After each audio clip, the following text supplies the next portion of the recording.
Jadi gini Bukan gini bang, menurutmu Kristen itu tidak baik, tapi Le, menurut Yesus itu sendiri. iya Le, gini, menurut Le mana yang pas? Akulah jalan dan kebenaran, daripada tunjukkanlah aku jalan yang lurus. Mana yang lebih bagus, yang lebih pas? Oke. Yohanes 14 nomor 6. يا هدي يا بشير يا طبيبي نبي الله خير الخلق جميعا له أعلى المناسب والمراتب صلاة الله سبحان الله. Bismillahirrahmanirrahim. Assalamualaikum warahmatullahi wabarakatuh. Kaum muslimin yang dirahmati Allah, semoga Allah senantiasa curahkan segala rahmat, segala nikmat yang berkepanjangan dan tiada berhujung dari dunia hingga akhirat. Insyaallah Allah pun kumpulkan kita para kaum muslimin di bawah naungan aras Allah beserta para nabi, beserta para orang-orang yang Allah kasih, Allah sayangi, Allah cintai, insyaallah di bawah naungan aras Allah kelak di mana tak ada naungan selain daripada naungannya, insyaallah. Amin amin Allahumma amin. Kaum muslimin, pada kesempatan sore menjelang malam ini saya akan mengunggah sebuah video di mana video ini mengisahkan tentang bagaimana pendapatan Aki Fakrub ya. Dan ya beliau memang cerdas ya, karena beliau juga selain daripada seorang mualaf juga beliau adalah seorang guru mengaji gitu. Jadi untuk pengetahuannya ya mumpuni lah, cukup mumpuni gitu ya. Dan edis itu menjadi bulan-bulanan itu memang pernah ya dibuat beliau nih. Baik kaum muslimin, demikian videonya. Dasarnya layak dari Kristen ya. Dulu sampai di usia 27 tahun aku tuh duduk di Kristen. Oh, jadi sebenarnya gini loh Le. Kalau udah le tinggalkan itu agama Kristen itu menurut Le nggak bagus, ya pahamilah dengan bagus-bagus agama Islam itu. Oke, tapi ada narasi yang harus kita luruskan. Ya, Kristen itu tidak bagus bukan menurut aku, tapi menurut Yesus. Oh, Jangan aku ingin tanya sama Le ya. Aku ingin tanya sama Le, Tuhan itu menurut Le ada berapa? Ada satu kan? Iya, Tuhan itu satu. Begitu juga kata Yesus, bukan menurut aku, tapi menurut Yesus. Markus 12:29, Yesus berkata, hukum yang utama, dengarlah wahai orang Israel, Tuhan Allah kita, Tuhan itu Esa. Sudah pernah Kalau aku yang menjawab, kalau Udah, perkataan tunggu dulu, mungkin bisa bantah, tapi kalau perkataan Yesus jangan Dinda bantah. Enggak. Silakan, Dinda bertanya apapun ke aku, silakan. Aku akan menjawab dengan jawabannya Yesus, dengan narasi-narasinya Yesus. Silakan. Oke. Lain percaya enggak Yesus itu Tuhan? Oke, saya tanya, Yesus, apakah kamu Tuhan Yesus? Yesus menjawab dalam Yohanes 17 nomor 3. Hidup yang kekal, inilah hidup yang kekal itu, bahwa mereka mengenal Engkau satu-satunya Allah yang benar, dan aku Yesus yang telah Engkau utus. Ternyata Yesus bukan Tuhan, melainkan utusan.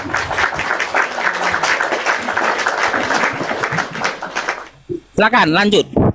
Aku akan menjawab dengan jawabannya Yesus kah? Jadi gini Le, kita kan sharing ini ya, ibaratnya jangan sampai bawa ke dalam hati. Jadi Le pindah dari agama Kristen, mungkin ajaran itu tidak cocok menurut Le ya, ajaran Kristen. Tidak. Oke, aku jawab ya. Ya, ajaran Kristen itu bukan tidak cocok, bukan tidak baik menurutku, bukan. Tapi menurut Yesus itu sendiri. Kalau Dinda Rijal baca kitab Matius sampai dengan Wahyu, tidak ada satupun dari narasi Yesus anak Maria yang mengarah kepada pengajaran Kristen, tidak ada. Buah utama dari pengajaran Kristen ialah dengan menjadikan Yesus sebagai Tuhan. Itu bukan ajaran Yesus, melainkan ajarannya Paulus yang tertulis dalam Roma 14 nomor 9. Sementara ajaran Yesus mengarah kepada pengajaran yang tauhid, mengesahkan Allah, seperti yang dia sampaikan dalam Markus 12:29 yang saya bacakan tadi. Bahkan dia pun bertuhan. Lukas 6 nomor 12. dan di dalam Matius 26 nomor 39. Jadi, ya, Yesus itu tidak pernah membawa ajaran Kristen. Yesus itu tidak pernah memberi pengajaran Kristen. Bahkan Yesus sendiri tidak pernah memperkenalkan dirinya untuk disembah. Jadi bukan menurutku ya, bukan menurutku. Jadi bukan gini menurutku Bang. Kristen itu tidak baik, tapi menurut Yesus itu sendiri. Iya, gini. Menurut mana yang pas? Akulah jalan dan kebenaran, daripada tunjukkanlah aku jalan yang lurus. Mana yang lebih bagus? Yang lebih pas? Oke. Yohanes 14 nomor 6. Akulah jalan kebenaran dan hidup. Jangan ngerokok, lay. Jangan ngerokok, lay. Kenapa nanti? Kenapa? Iya, jangan ngerokok. Dalam Yohanes 14 nomor 6, ketika Yesus berkata, Akulah jalan kebenaran dan hidup. Tidak ada yang sampai kepada Bapa kalau tidak melalui aku. Kena dia kan? Oh alah. Jadi bukan merokok dia, kena dia.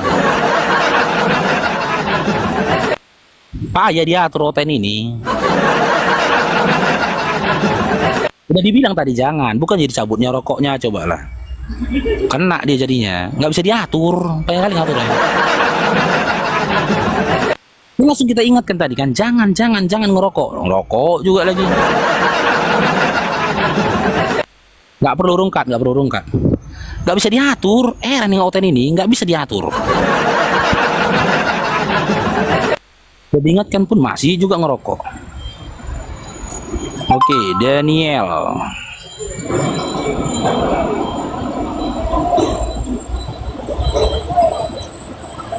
Jugul.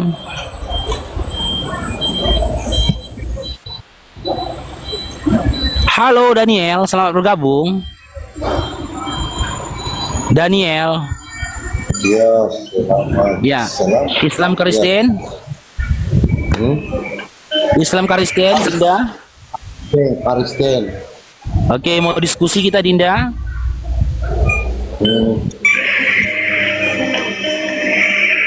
Mau sekali. Diskusi kita. Waduh. Dengar tidak jelas ini. Abang punya suara. Turun dulu lah Dinda, nggak jelas. Iya, saya markunet. Tak apa markunet. Jangan markunet di situ.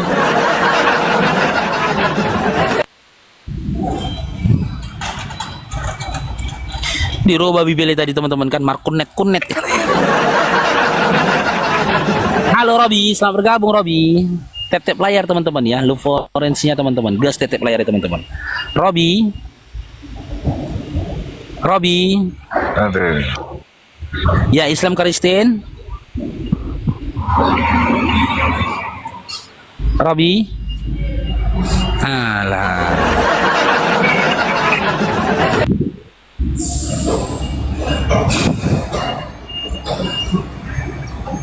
Naik lagi si Rizalnya.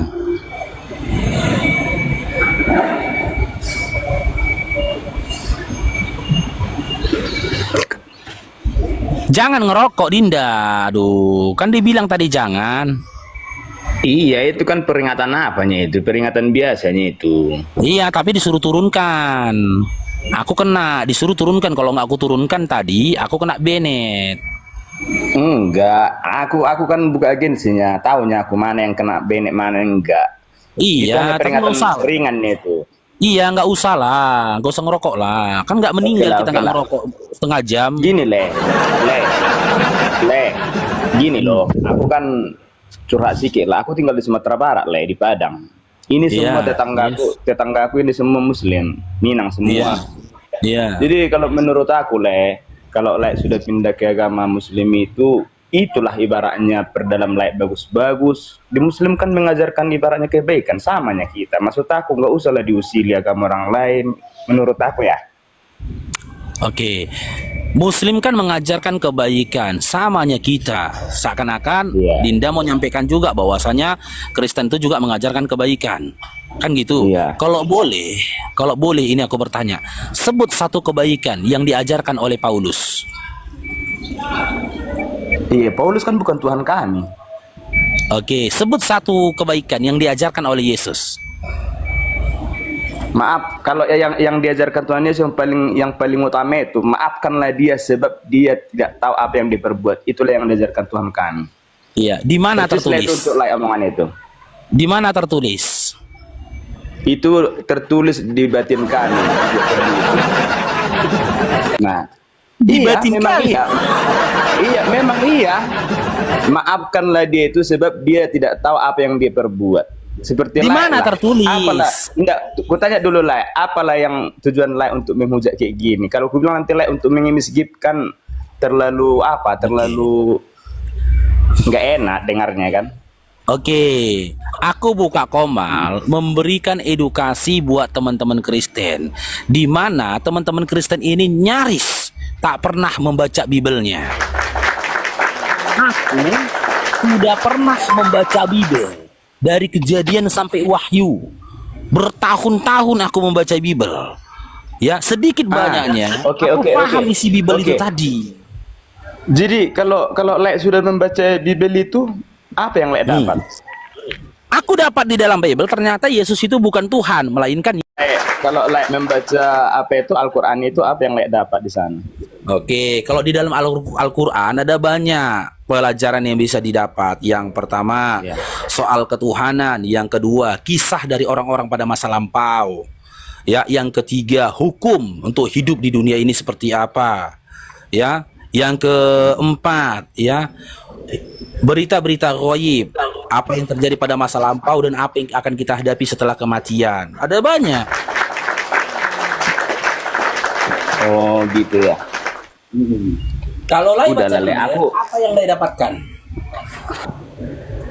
Kalau aku jujur, kalau untuk membaca Bibel itu aku bukan ibaratnya munafik ya, aku sangat jarang membacanya. Cuma Dan nyaris aku tidak pernah. bukan tidak pernah, cuma aku paling anti yang sok-sok munafik, sok-sok suci. Padahal maaf kata seperti babi kan, kita makan babi haram kan? Iya kan? Iya kan? Yang Kalau bilang di haram Muslim siapa? kan makan babi haram. Padahal Ya. yang lebih haram itu sifatnya melebihi dari babi. Itu yang lebih haram. Itu yang memang Oke. betul haram. Paham enggak? Oke. Sifat Mereka katakan dan perbuatan. sifatnya itu yang lebih haram, melebihi daripada babi itu sendiri. Iya. Kan gitu. Oke. Sekarang apakah Lai sudah pastikan ketika Lai menjadi seorang Kristen dan Lai itu adalah manusia, sifat Lai adalah sifat manusia bukan sifat babi? Oh, kalau aku memang sifat manusia, kalau sifat babi aku Sifat manusia. Sifat manusia ya, kita kaji pelan-pelan. Bunda ya, kita kaji pelan-pelan. Manusia itu ya memiliki aturan di mana manusia ya ketika hendak kawin dilarang dia mengawini ya mengawini beberapa sosok. Contoh dalam kami Al-Qur'an dalam surah An-Nisa ayat 22 sampai 23 ada larangan secara eksplisit diharamkan bagi kami untuk menikahi ibu-ibu kami, menikahi saudara-saudara kami, dan panjang penjelasannya dan bahkan sampai dengan ibu yang menyusui kami itu diharamkan kami menikahinya. Sementara B2 itu tidak punya aturan tentang kawin. Sekarang saya tanya sama Lai, adakah larangan dari Yesus yang tertulis dalam Bible di mana kamu dilarang untuk mengawini mama kandungmu?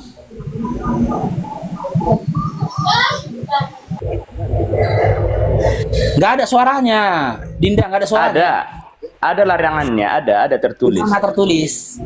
Baca Lai, tapi Lai udah menguasai. Kalau nggak bisa Lai baca itu berarti betul-betul Lai nggak baca Bibel. Ada larangannya di situ. Oke, ku jamin dari Matius sampai Wahyu tidak ada. Nah, Tidak ada kasih. gini aja, Le, ini di record ya, ini di record biar ku buka. Kalau memang ada larangan, Le jangan pernah nongol di TikTok ya. Kalau ku buka ya. Ya, dari Yesus ya. Pokoknya yang tertulis di Alkitab. Yang saya Dari Yesus ya? tanyakan, ya, sebut satu ayat dalam Bible di mana Yesus. Yang saya tanyakan Yesus karena apa? Kalau kau bawa kitabmu, Dinda, kitabmu itu terdiri dari beberapa kitab. Di mana kitab Yahudi itu nempel dalam kitabmu. Jangan Sementara salah. Yahudi itu Le, tidak pernah jangan mengajarkan salah. Yesus itu Tuhan. Le, Kristen itu abad keberapa sudah ada? Islam Abad itu abad keberapa ke-16 sudah Kristen ada? Protestan. Abad ke-16 Protestan. Bukan pokoknya agama Kristen semuanya seutuhnya. Ya pokoknya yang menyembah Tuhan Yesus. Abad keberapa yang sudah ada? Oke, penyembah Yesus ya. Penyembah Yesus itu adanya di abad keempat melalui konsilasea. Ya, Nah, kan berarti dilakukan dulu oleh para pemimpin tunggu negeri dulu, dengan tunggu Le. modal Berarti tapi kan berarti duluan penyembah Yesus kan? Yo, kalau gitu Daripada penyembah orang lain, iblis kan? lebih duluan lah daripada lain. Penyembah iblis Tapi lebih udah- duluan daripada Kristen. Kalau tolak ukurnya adalah siapa yang duluan, ayo. Udahlah, pokoknya gini aja Le. Kalau Sebelum bisa Le. adanya Kristen, Le. penyembah berhala pada saat itu duluan ada. Apakah penyembah berhala lebih benar daripada Kristen? Le, ingatlah kata-kataku ini Le. Kalau Le mualaf yang baik lah. Maksudnya itu perkuatlah agama itu yang Le anut yang baru itu. Jangan membuli agama yang lain. Itulah pesanku. Oke ya Le Itu ya. namanya fitnah. Yang mana narasiku membuli Dinda? Yang mana? Yang mana narasiku membuli kalian? Yang mana? Alah, turun dia. Gak usah sok memberikan nasihat ya. Saya tidak menerima nasihat dari pemakan babi ya. Oke, assalamualaikum warahmatullahi wabarakatuh. Itu ST, Sal Pasaribu. Oke, Bere Holo. warahmatullahi wabarakatuh. Sehat, Bere Holo. Holong. Sehat. Gimana? Ada yang mau kau sampaikan? Bere Holong, silakan. Lihat apa mau dengar dulu, mau belajar dulu. Apa? Dengar dulu mau belajar, mau dengar sambil belajar. Ya. Norbaiti ini Holong ini Kristen teman-teman ya. Dia Kristen ya, tapi dia tidak menuhankan Yesus teman-teman. Dia menolak penyembahan dan penuhanan terhadap diri Yesus. Karena dia sendiri mendapatkan fakta di dalam Bible, Yesus itu tidak pernah diperkenalkan sebagai Tuhan dan juga sesembahan.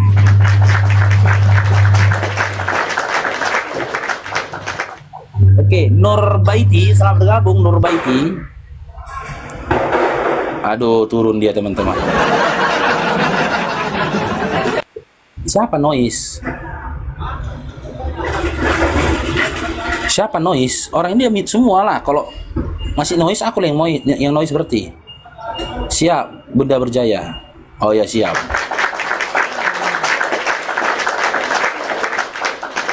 Udah ada turun orangnya. Silakan teman-teman. Adik-adik Kristen yang mau berdiskusi silakan.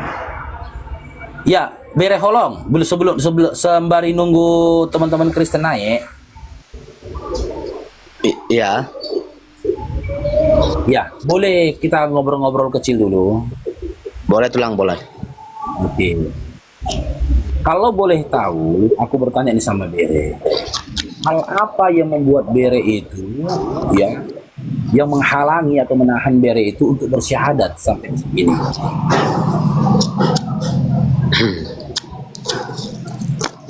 Gimana ya tulang ya?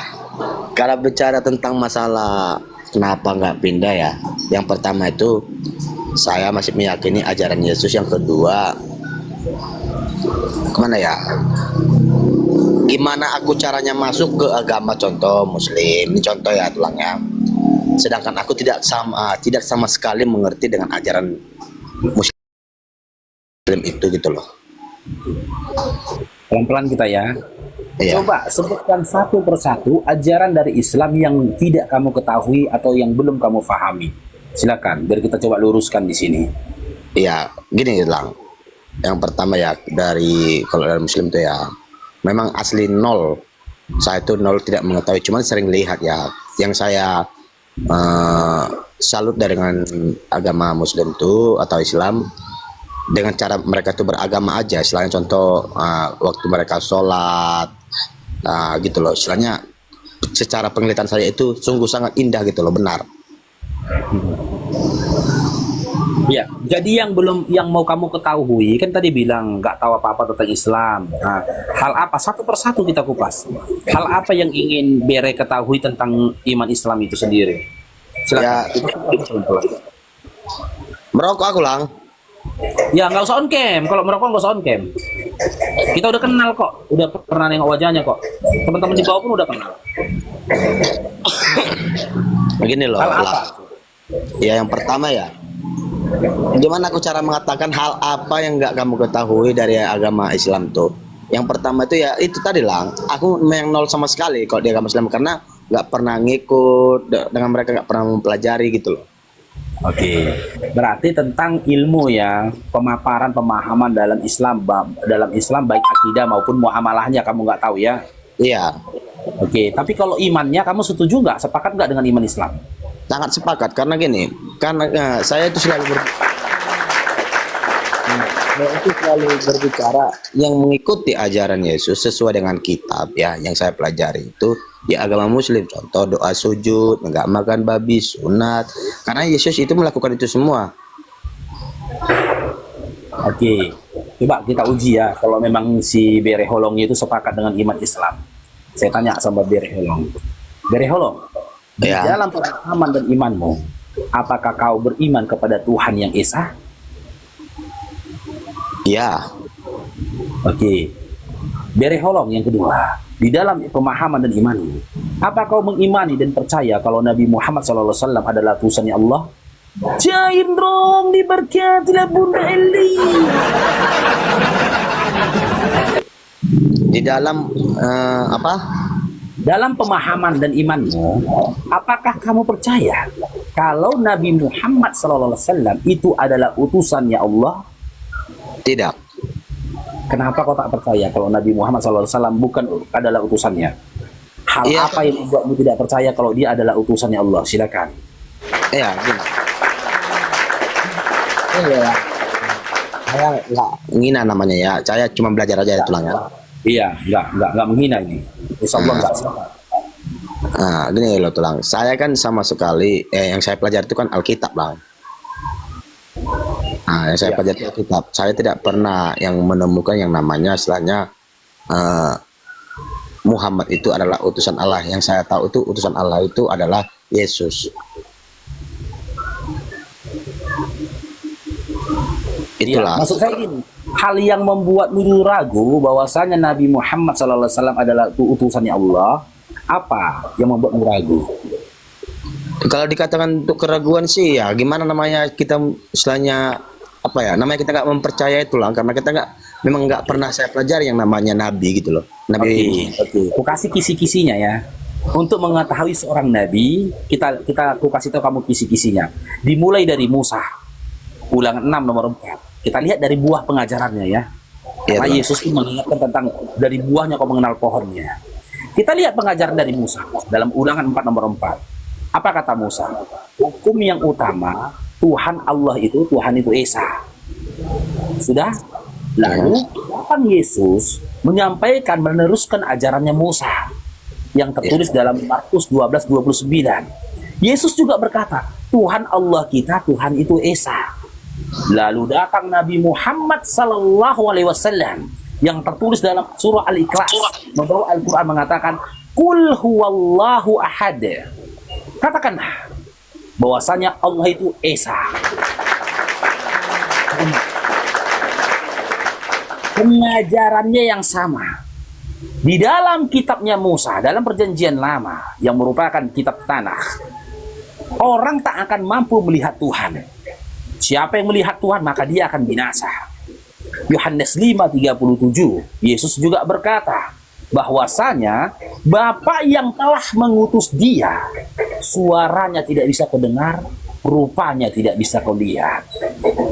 Lalu datang Nabi Muhammad SAW dengan membawa Al-Quran mengatakan Allah itu laisa kamitsli syai'un, tidak setara dengan makhluk.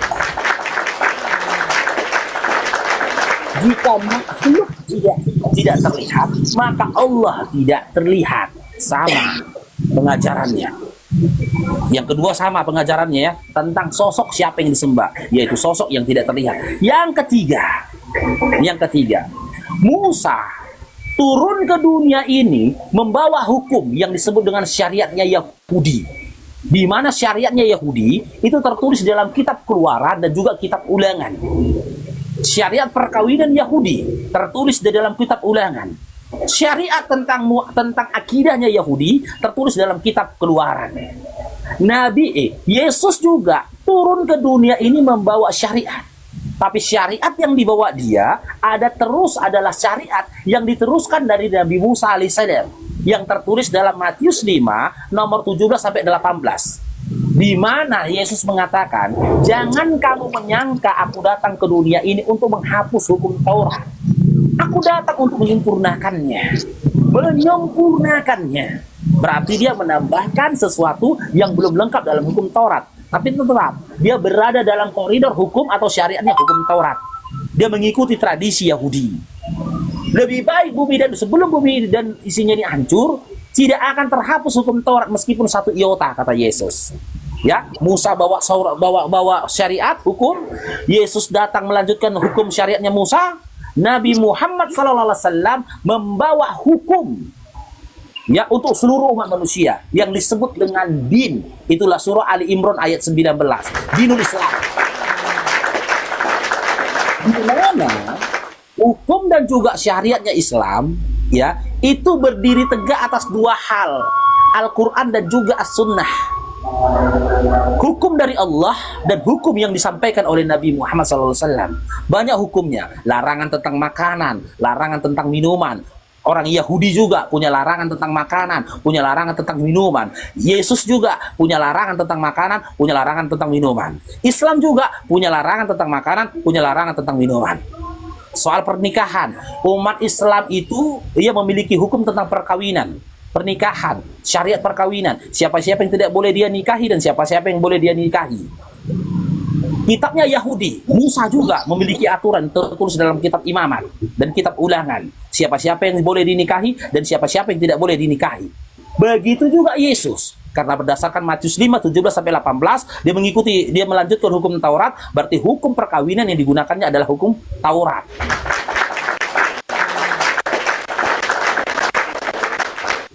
Yang kelima, ini yang kelima, ya, seluruh para nabi tidak pernah mengajarkan dirinya untuk disembah, tapi mengajarkan kepada sosok yang mengutusnya untuk disembah. Musa mengajarkan dalam Ulangan 6 nomor 4 untuk menyembahnya kepada Tuhannya. Bahkan di dalam kitab Ulangan, Musa dikisahkan sujud dan berdoa kepada Tuhannya. Begitu juga Yesus tidak pernah meminta, Yesus anak Maria tidak pernah meminta untuk dirinya disembah, tapi dia mengajarkan untuk menyembah kepada apa yang dia sembah. Tertulis dalam Lukas 6 nomor 12, Matius 26 nomor 36 sampai 39. Dan Nabi Muhammad SAW juga mengajarkan untuk menyembah sosok yang telah mengutus dia. Sekarang dari ketiga nabi ini, ya, Musa, Yesus, ya, dan Nabi Muhammad SAW, sebut satu saja ajaran atau hukum yang disampaikan Nabi Muhammad SAW yang berseberangan dengan ajarannya Musa dan berseberangan dengan ajarannya Yesus itu sendiri. Silakan.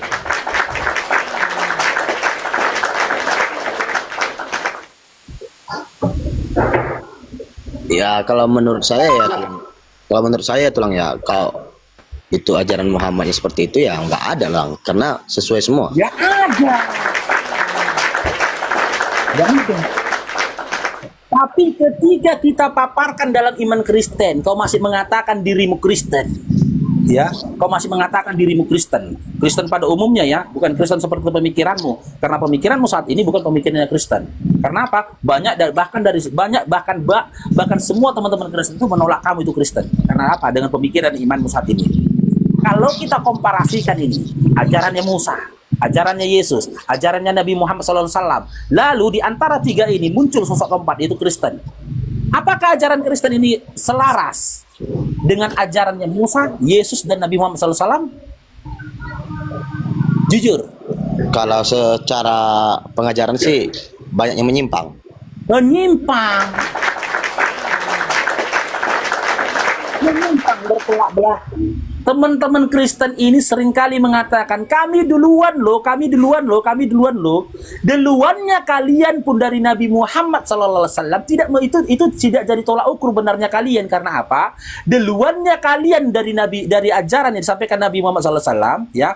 Tapi keduluannya kalian ini, ya, setelah sosok yang kalian tuhankan itu tidak ada di atas bumi. melalui konsiliasea iman kalian soal ketuhanan dari Yesus itu sendiri. Masuki di abad ketiga menuju abad keempat. Melalui konsiliasea itulah diputuskan Yesus itu Tuhan. Sementara ketika Yesus ada, nggak ada iman Kristen. Nggak ada. Iman Kristen itu nggak ada ketika Yesus ada di atas bumi ini. Yesus itu tidak pernah mengajarkan iman Kristen. Yesus itu tidak pernah mengajarkan jalan keselamatan itu. Kalau kau mau sampai kepada Bapa, jadilah kau pengikut Kristus. Nggak ada. Pengikut Kristus itu belum ada ketika Yesus ada di atas bumi ini. Pengikut Kristus itu mulai ada ketika Paulus mulai menuliskan surat-suratnya kepada orang-orang Efesus, orang-orang Kolose, orang-orang Filipi, orang-orang Roma, kepada orang-orang Tesalonika, kepada orang-orang di Ibrani, dan orang-orang yang lainnya. Baru ada pengikut-pengikut Kristus tadi. Bahkan kalau kita kaji dalam KPR 11 nomor 26, disitulah kali pertama Paulus itu mendeklarasikan Kristen. Di situ pertama kali murid-murid itu disebut dengan Kristen. Jadi ketika kalian katakan Kristen itu pengikut Yesus, itu dia selaras dengan pemahaman dan juga iman kalian. Karena hakikatnya Kristen itu sebenarnya pengikut Paulus. Karena Paulus mulai melahirkan ajaran Kristen. Dia yang mengklaim diri dia, Paulus yang mengklaim dirinya diutus untuk orang-orang yang tidak bersunat dan untuk orang-orang di luar Yahudi. Berseberangan kan dengan apa yang diajarkan Yesus. Yesus di dalam Matius 15 dan Matius 10 menyatakan dirinya untuk Bani Israel. Coba kita kaji teman-teman. Seandainya Yesus ini diutus untuk seluruh umat manusia, mampukah Yesus? Gak mampu. Tuhan memberikan dia tugas di luar kemampuannya. Karena apa? Ketika Yesus itu diturunkan, diutus di tengah-tengah Nazaret dan Galilea, pada saat itu negeri itu dijajah secara ekonomi dan juga politik oleh pemerintahan Romawi. Gak mungkin dia sebuah negeri yang sudah dijajah itu tidak akan bebas ruang bergeraknya. Contoh Palestina sana. Gak bisa bebas bergerak. Tengok saudara-saudara kita di Palestina. Jalan sebentar aja di ke warung kena bom. Ditangkap sama tentara Israel, dianiaya meninggal. Gak mungkin gitu loh. Begitu juga Musa. Ketika diturunkan Taurat atas dia, Taurat ini tidak diturunkan untuk seluruh umat manusia. Dan legitimasi ini ada tertulis sebenarnya di dalam kitab Taurat yang kalian imani dalam terjemahan. Ulangan 33 nomor 4, Ulangan 4 nomor 44. Di mana di situ dikatakan hukum Taurat dan ketentuannya itu adalah sebagai hukum untuk Bani Yakub. Dan di dalam Ulangan 4 nomor 44 dan seterusnya, sejarah tentang turunnya hukum Taurat ini adalah ketetapan hukum bagi Bani Israel setelah mereka lepas dari cengkramannya Fir'aun. Setelah mereka lepas dari cengkraman Fir'aun, bayangkan seandainya Taurat disuruh sampaikan untuk seluruh manusia, mampu nggak Musa? Nggak mampu. Kenapa Musa tak akan mampu? Harun juga tidak akan mampu. Karena ketika dia keluar dari tanah Mesir, dia ini lagi mencari suaka. Dia mencari negeri yang mau menerima dia. Gak punya negeri dia. Bagaimana dia bisa berjalan bebas ke negeri-negeri lain? Untuk memasuki tanah Kanaan aja, dia butuh waktu ratusan tahun. Bahkan Musa nggak sampai ke tanah Kanaan, nggak sampai Musa. Meninggal dia di perbatasan tanah Kanaan. Yang melanjutkan Bani Israel masuk ke tanah Kanaan itu bukan Musa. Bagaimana orang yang punya banyak kelemahan, punya banyak keterbatasan, mau menyampaikan sesuatu ya ke seluruh manusia? Gak mungkin. Coba Musa sendiri masuk ke tanah Kanaan, ditengok oleh orang penduduk asli tanah Kanaan pada saat itu, dibunuh Musa. Selesai, seluruh umatnya Musa pun akan dibunuh. Maka selaras dalam Al-Quran dikatakan ketika Bani Israel itu meminta kepada Musa dan Tuhannya untuk berperang melawan penduduk asli dari orang tanah Kanaan. Karena mereka takut. Belum lagi orang tanah Kanaan itu memiliki fisik yang tinggi dan besar. Bagaimana dengan Islam? Kenapa pantas Nabi Muhammad SAW dikatakan rahmat untuk semesta alam? Surah Al-Anbiya 107. Dia diutus untuk seluruh umat manusia.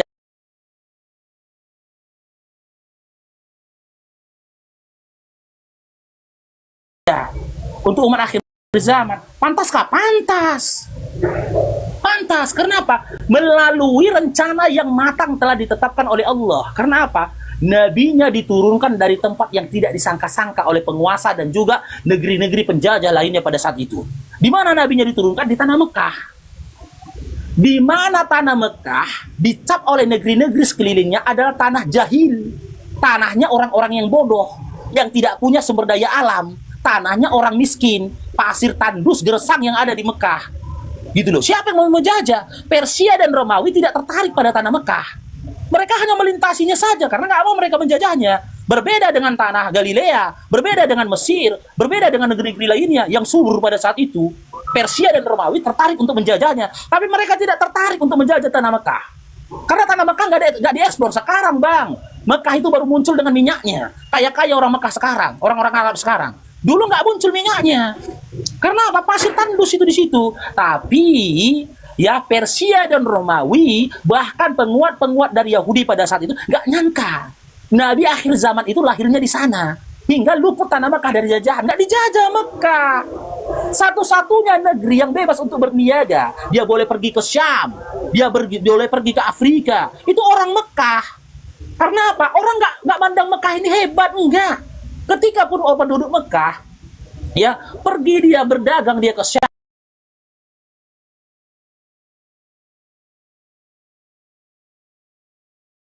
ke Mesir,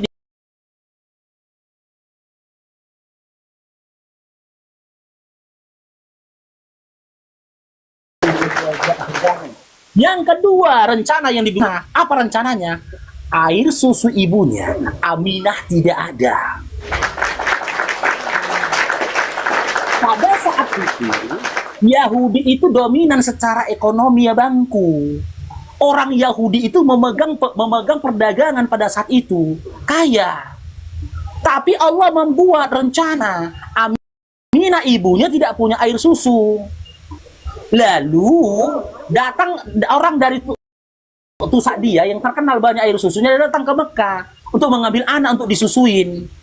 Dan yang mengambil Nabi Muhammad SAW pun orang miskin yang nggak terkenal dari Tusadia. Siapa? Namanya Halimah. Dalam waktu beberapa tahun diselamatkan dia.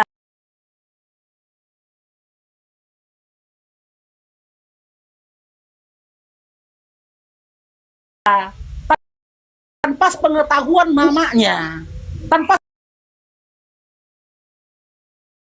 pengetahuan opungnya, dibawa dia dari Mekah ke Tusadia, dibawa dia ke Sadia oleh Halimah ini tadi dalam waktu bertahun-tahun. Nah, orang Yahudi tahu nubuat tentang kelahiran Nabi Muhammad SAW, tahu. Mereka capek keliling-keliling ke tanah Mekah mencari Muhammad yang lahir pada tahun gajah. Mana orangnya? Mana orangnya? Nggak ada. Sudah diselamatkan oleh Halimah Tusadia. Orang miskin kalau jalan kemanapun bang nggak akan jadi pusat perhatian bang. Halimah Tusadia itu orang miskin. Kecuali dia orang kaya, pergi dia jalan membawa rombongan hartanya, keledainya ribuan, lembunya ribuan, akan perhatiin orang. Ini Halimah Tusadia, keledainya satu, itu mengkurus dan mau meninggal. Numpang dia jalan dari Mekah sampai kepada Sadia, tanah dia dibawa. Aman Nabi Muhammad SAW di tanah miskin. Di tanah miskin, di rumah miskinnya Halimah. Tapi namanya Nabi bang, nggak bisa dibendung keberkahannya bang. Begitu Nabi Muhammad SAW disusui oleh Halimah di rumahnya Aminah, keberkahan itu mulai muncul. Apa? Keledainya Halimah Tusadia pada saat itu tiba-tiba menjadi kuat, gagah. Dibawa dalam perjalanan yang tadinya keledai Halimah Tusadia dari Sadia ke Mekah itu paling belakang karena sering pingsan keledainya.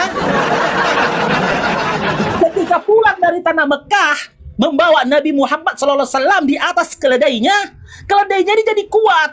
Bahkan tak terkejar oleh pedagang-pedagang lainnya, saudagar-saudagar lainnya, kabilah-kabilah lainnya. Keledainya Halimah Tusadia tidak terkejar. Orang terkejut, loh, kok jadi kuat keledainya Halimah Tusadia ini?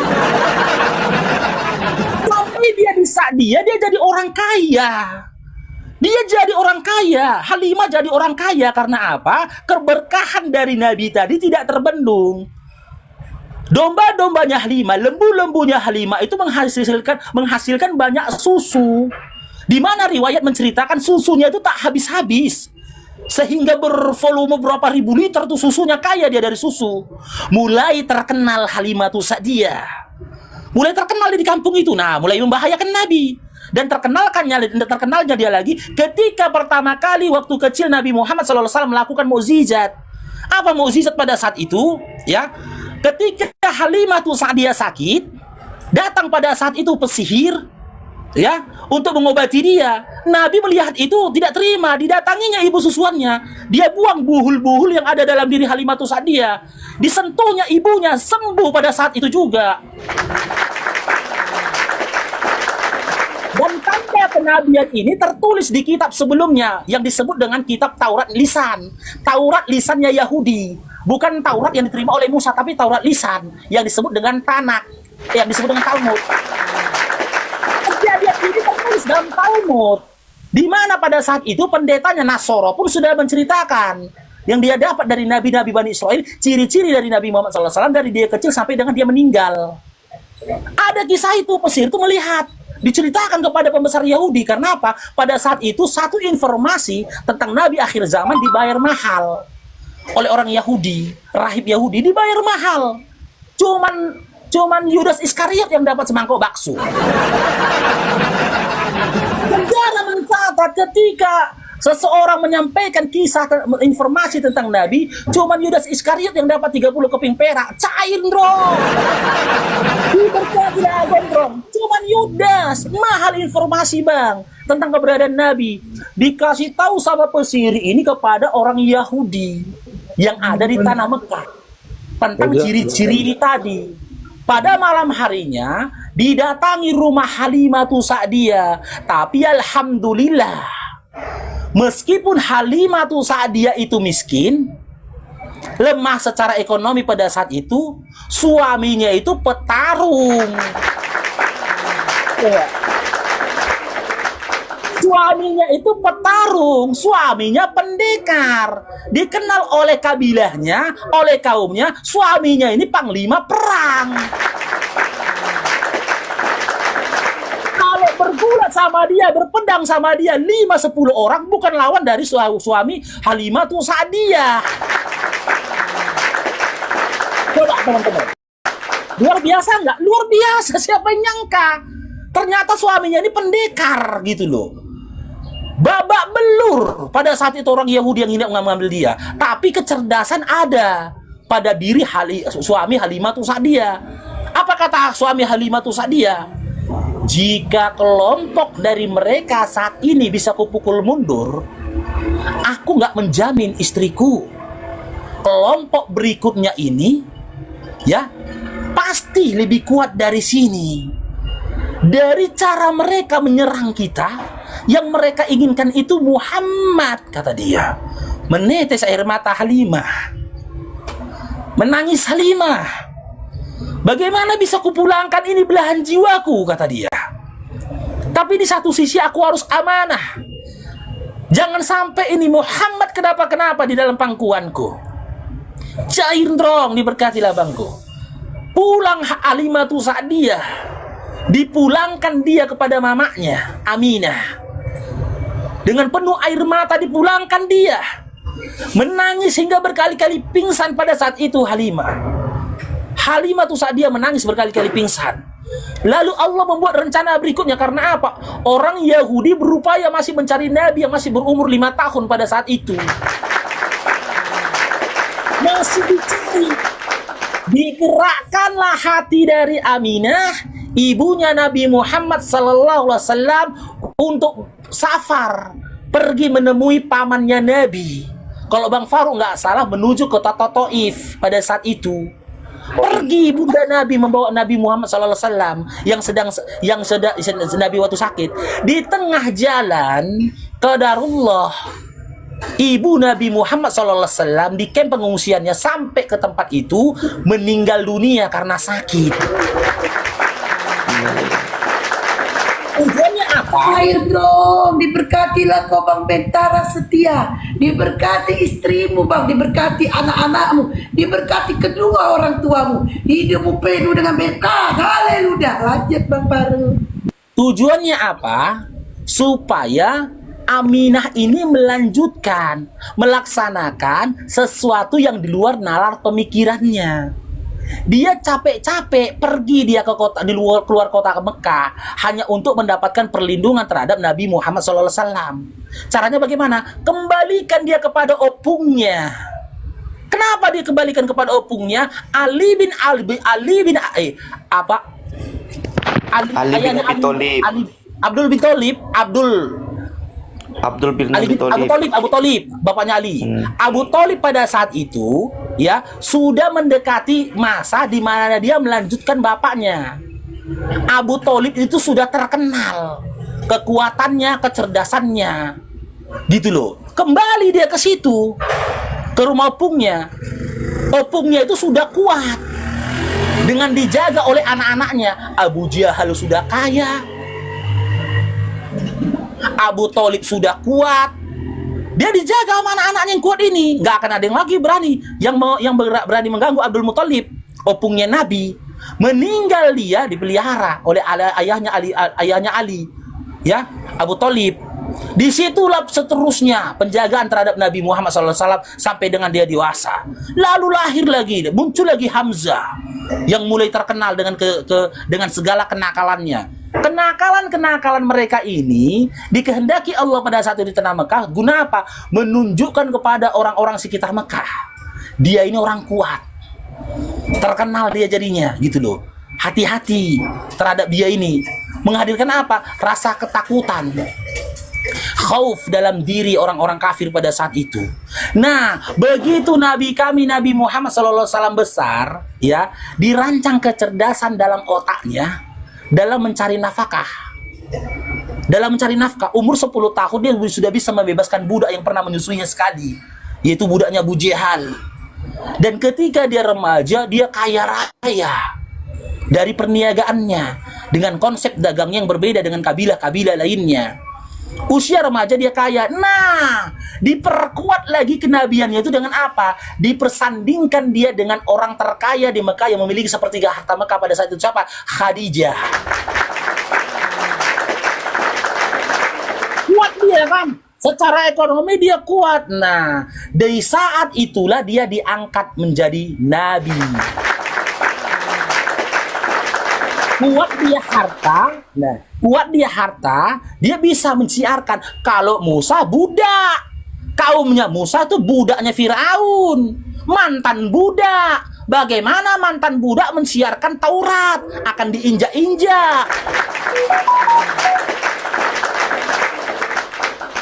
Kalau Yesus dijajah, bagaimana penjajah cair dong diberkati. Kalau Yesus itu dijajah, bagaimana masyarakat terjajah bisa bebas menyampaikan Injil kemana-mana. Tapi Nabi Muhammad SAW, syiar kenabian dan Islam dimulai dari orang terkaya di Mekah pada saat itu. Siapa? Khadijah pada saat itu. Dan untuk itu tidak cuma-cuma, seluruh hartanya Khadijah dihabiskannya untuk mensiarkan ajaran Islam. Meskipun pada saat itu yang beriman baru cuma 20 orang. Baru 20 orang. Lalu dipilihlah orang-orang Mekah yang dikehendaki Allah mendapat hidayah, di mana orang-orang itu adalah orang-orang kuat pada saat itu. Siapa? Abu Bakar. Siapa lagi? Ali yang cerdas. Siapa lagi? Utsman bin Affan, kaya raya. Abdurrahman bin Auf. Dalam strategi kekayaan ini Islam sudah kuat, tinggal butuh kekuatan. Siapa dikehendaki? Yang terakhir, yang berikutnya, Umar ibnu Khattab.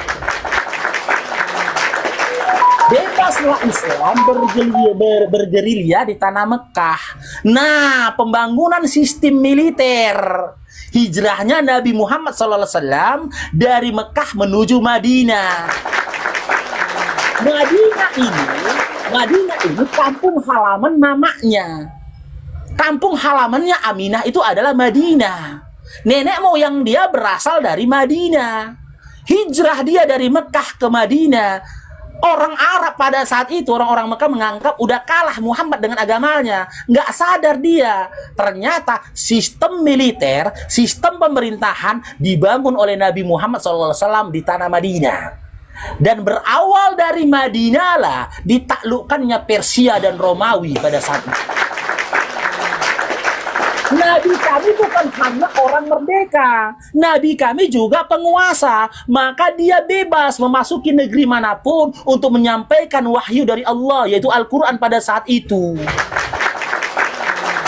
Maka sampailah ajaran Islam ke tanah air ini, ke Indonesia. Karena apa? Setiap orang yang memegang surat yang ada stempel dari cincin Nabi pada saat itu, tidak ada siapapun yang berani mengganggunya.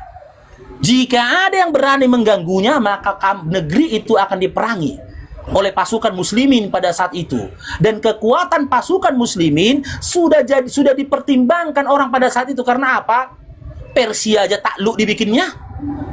Kekuasaan dari jajahan Romawi dibanding Persia nggak ada apa-apanya, bangku.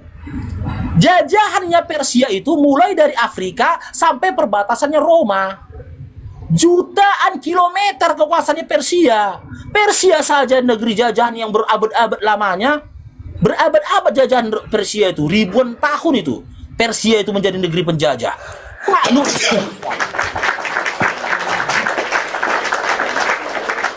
Maka pantas Nabi Muhammad SAW dengan apa yang disampaikan dia, ya, yaitu din Islam untuk seluruh umat manusia. Karena apa? Karena dengan perencanaan yang ditetapkan oleh Allah, mampu Nabi Muhammad SAW dan umatnya menyampaikan Islam sampai dengan di penjuru negeri.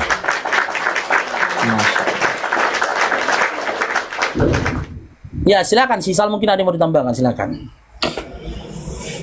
Nggak ada bang, aku cuman ini aja dari Tasbrid tadi bang, dari Madinah ke Mekah, Tasbrid tempat tinggal ibunda Nabi. Itu kan nama lain dari Taif pada saat dari nama lain dari Madinah pada saat itu. Iya. Ya, silakan Holo. Jadi riwayatnya itu tertera ya Bang Olong ya. Ketika Bang mempertanyakan pasti ada dalilnya gitu. Silakan tanyakan Bang Olong. Nah, demikian tadi kamu sih ini mana perdebatan itu berlangsung dan ada seorang Kristen bertanya tentang bagaimana kenabian baginda Nabi Muhammad Rasulullah SAW. Lalu beliau kisahkan ya dengan sepenggal kisahnya, tapi disitulah memang kenyataannya kala itu demikian gitu. Ketika baginda Nabi Muhammad Rasulullah SAW itu diambil ibu susu ya, ibu susunya ini dia adalah orang, kalau tak salah saya itu ya, itu dari apa Badui ya, Arab Badui gitu, yang menjadi ibu susunya. Memang kala itu yang keledainya tadinya tidak kuat menjadi kuat ketika ada Rasulullah itu, dan domba-dombanya itu ya, ternaknya itu yang tadinya sikit kurus-kurus itu jadi gemuk-gemuk dan melimpah. Bahkan pengasuhnya ini ibu susunya ini, dari keluarga ibu susunya ini menjadi orang yang kaya raya kala itu, ketika mereka sekeluarga itu mengasuh Nabi dan Nabi itu dibawa ke rumahnya. Baik kaum muslimin, mungkin hanya itu saja yang dapat saya sampaikan dan saya akhiri di sini. Assalamualaikum warahmatullahi wabarakatuh. يا هدي يا بشير يا طبيبي نبي الله خير الخلق